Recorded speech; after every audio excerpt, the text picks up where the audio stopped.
Hello, friends. Welcome back to the monthly portfolio update as of Sunday, March 1st, 2026.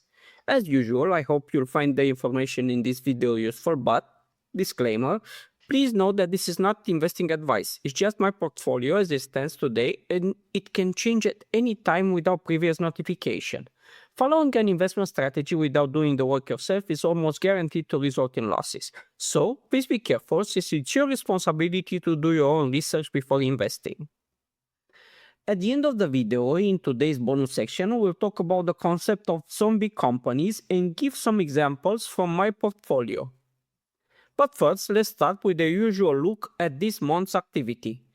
February was another busy month with a bit of rebalancing of my portfolio after a somewhat unexpected start of the year. I've done many purchases for different reasons.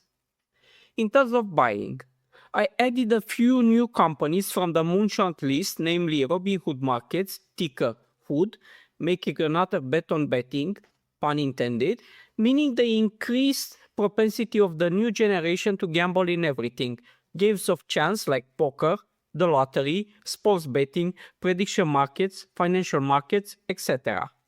This completes slash hedges the Bursa de Valori Bucharest and the Evolution AB investments. Secondly, I bought Bitmine Immersion Technologies, ticker BMNR, better known as the Ethereum Treasury Company. But the acquisition was actually triggered by them investing in Mr. Beast Company, that in turn acquired a financial app. I think that the future attention will drive consumer behavior, and this shows some potential, even though it is very, very risky, and I cannot underline that enough. Thirdly, from the serial acquirer list, I bought Profil, ticker BN, which is one of the biggest infrastructure builders in the world. Very complex company structure, but I like them a lot for a long time. Some of the more popular assets they own is BAM, Brookfield Asset Management, the investment for Oaktree Capital, renowned for Howard Marks, is CIO, and the football club Inter Milan. I also DCA in some of my favorite tech companies after the decline due to the AI overspending problem.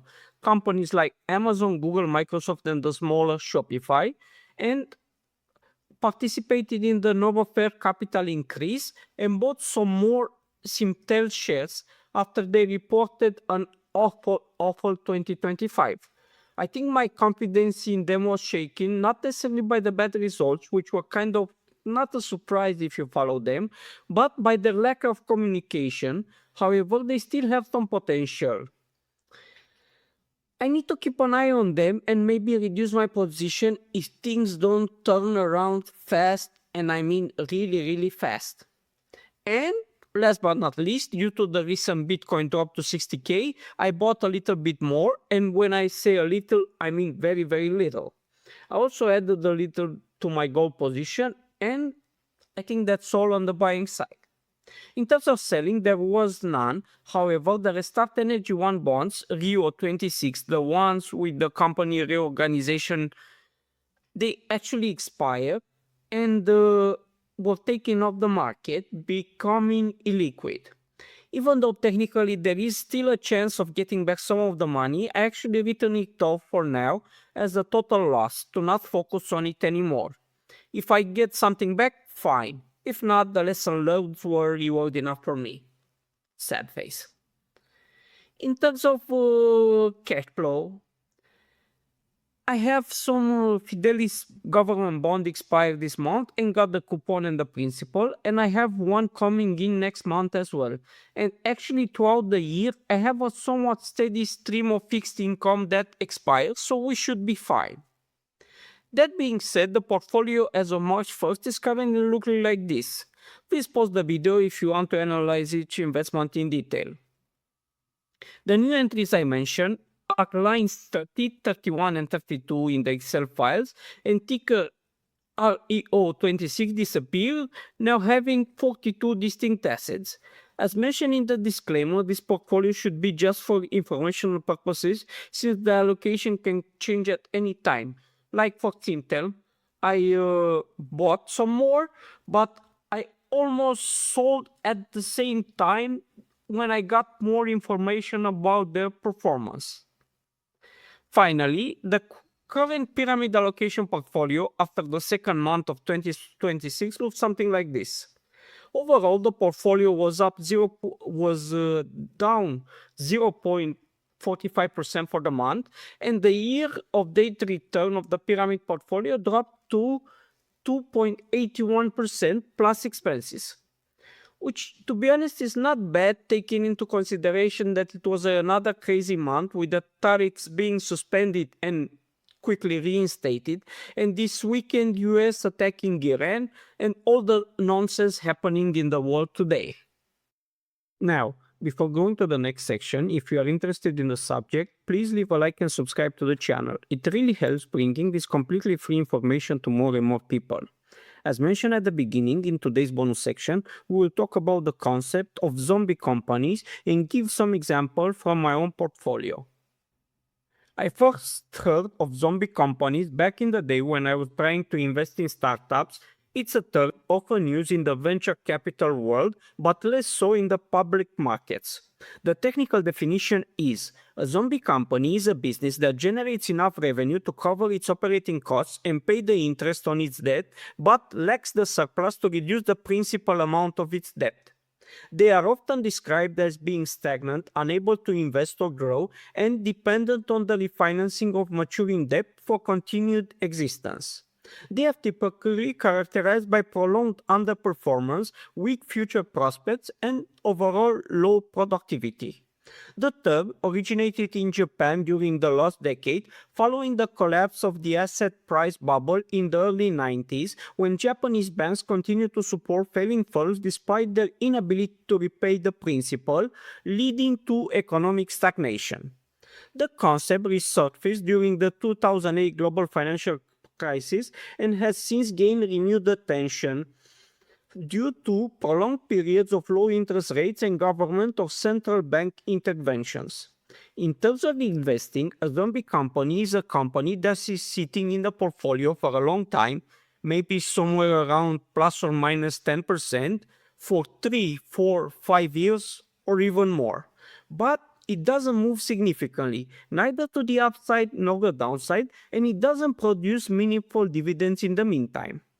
The trap here is that even if they underperform for years, they are never sold because they are not bothering anyone. Especially if you have just a small loss, you keep it so that maybe it will rebound, reversion to the mean, and you don't have to take the pain of the loss. Everybody has at least one, so let's see who are the walking dead in the pyramid portfolio. Two of them are from the Bucharest real estate market, One United and Meta Estate Trust, which is kind of weird because the residential prices went up significantly in the past few years in Bucharest, which is the main market for both companies.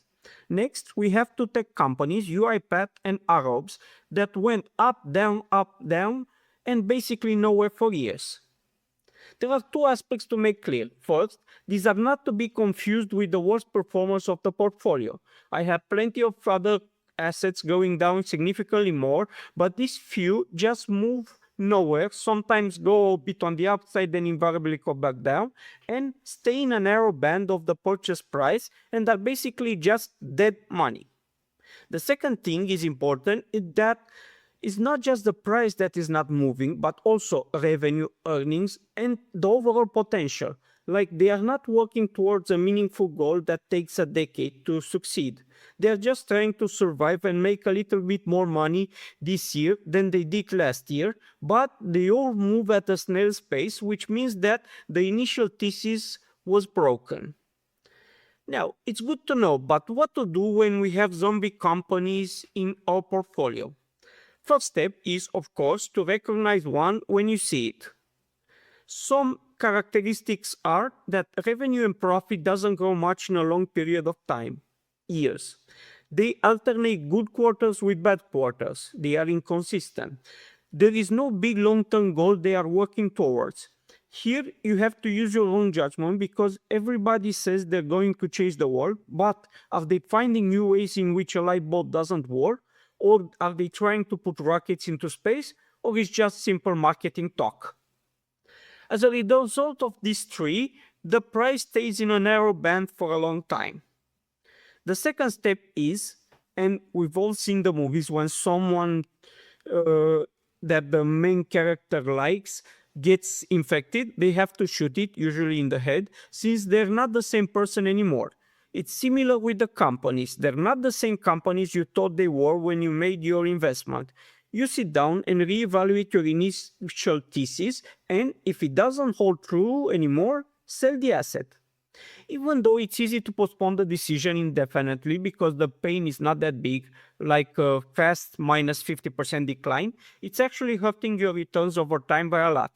Now, make sure that you're okay with it going up after you sold it for different reasons. Maybe an activist investor sees the unrealized potential, or maybe they make a merger or an acquisition that makes the stock go up significantly. This is always part of investing. Remember that you made the right choice with the data you had at the time, even if the result was not the desired one. Anyways, that's it for today. Thanks for watching this video. I hope you liked it. And this little nugget of wisdom is interesting and you found it somewhat useful. If you did, please don't forget to like and subscribe. See you next month. Sayonara.